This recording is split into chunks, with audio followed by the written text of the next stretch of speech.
Okay, let's dive into this. Welcome to today's Explainer, where we're stepping into some slightly mysterious territory to uncover the hidden mechanics of human interactions.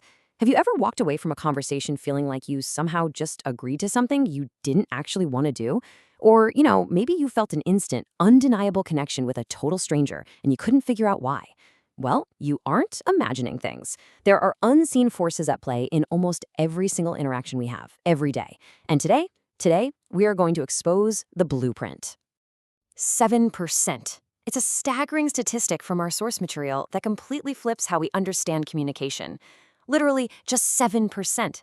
The actual words coming out of your mouth, the sentences you painstakingly put together, make up only a tiny, tiny fraction of what people actually process and react to.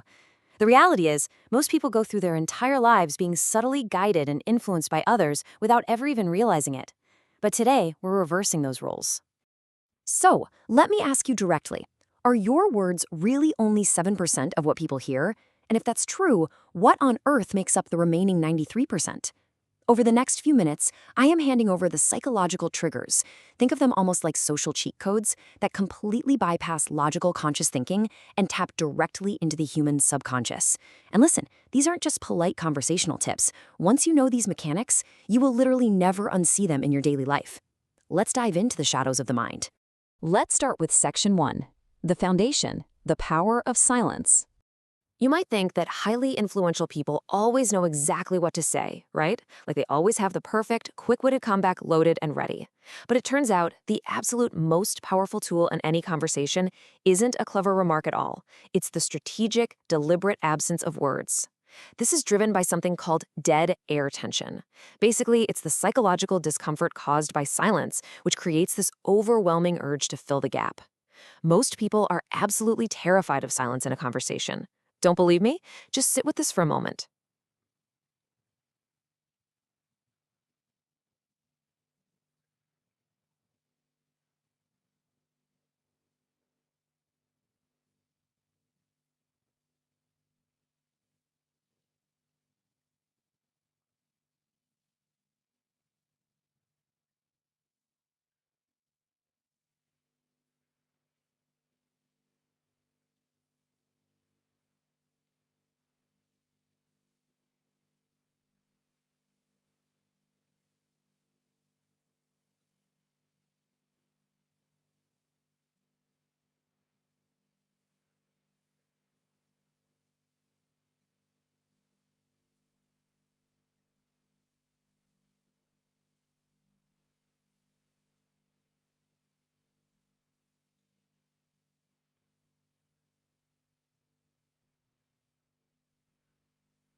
So how do you actually apply this in the real world? It's simple. Step 1, you ask a question. Step 2, they give you a partial, maybe kind of evasive answer.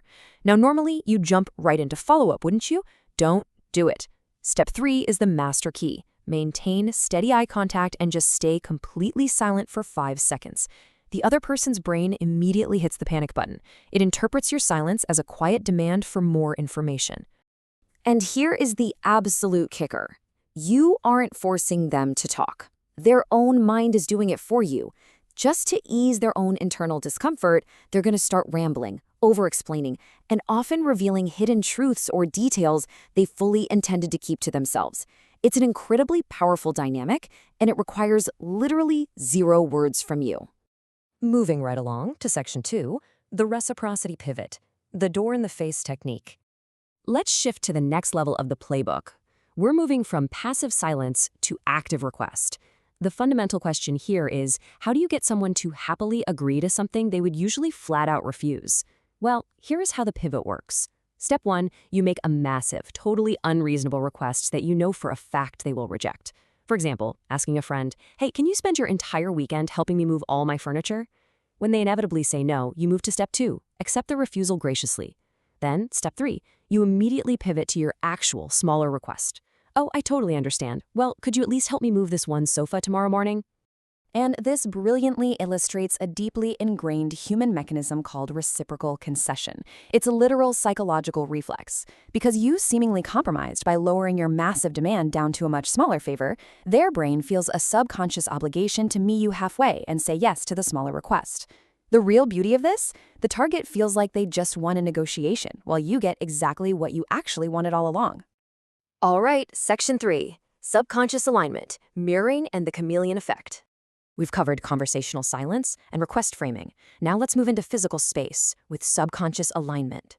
This taps into the fact that, as humans, we are biologically wired to trust people who seem similar to us. It's a survival mechanism hardwired from our ancient past.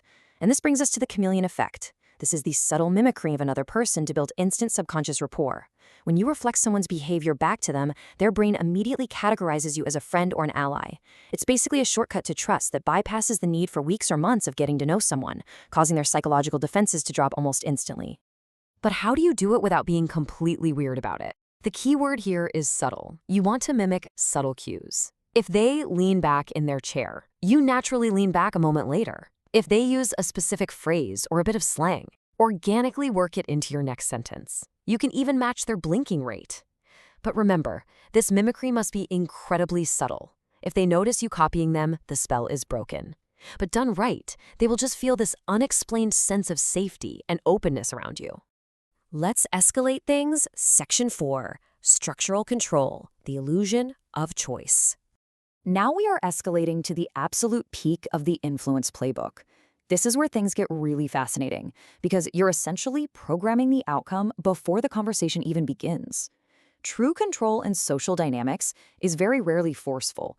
Instead, it's often masked as the illusion of freedom. Let's look at how this builds. Consider a standard kind of weak approach. Do you want to start the project today? You are giving the person a 50% chance to just say no and shut you down entirely. Now look at the master key approach. Should we start at 2 p.m. or 4 p.m.? You aren't asking if they want to do it, you're offering 2 different versions of yes. In psychology, this is called double binding. You're offering 2 options that both lead to your exact desired outcome. And this works incredibly well because it entirely bypasses the brain's natural resistance. The target's mind becomes hyper-focused on the autonomy of choosing the time. Okay, 2 or 4, completely forgetting that they originally had the choice to say no to the project altogether. You give them the steering wheel, sure, but you own the road. Which brings us to Section 5, influence and responsibility, ethical use of the master keys. We have covered some incredibly potent strategies today, from weaponizing silence to double binding. But as we step back, it is crucial we shift our tone for just a second and talk about responsibility. Uncovering these shadows of the mind isn't just some fun parlor trick. These tools are meant to help you navigate social dynamics, to communicate more effectively, and frankly, to protect yourself from being manipulated by others. They should never be used to cause harm, exploit, or maliciously deceive anyone.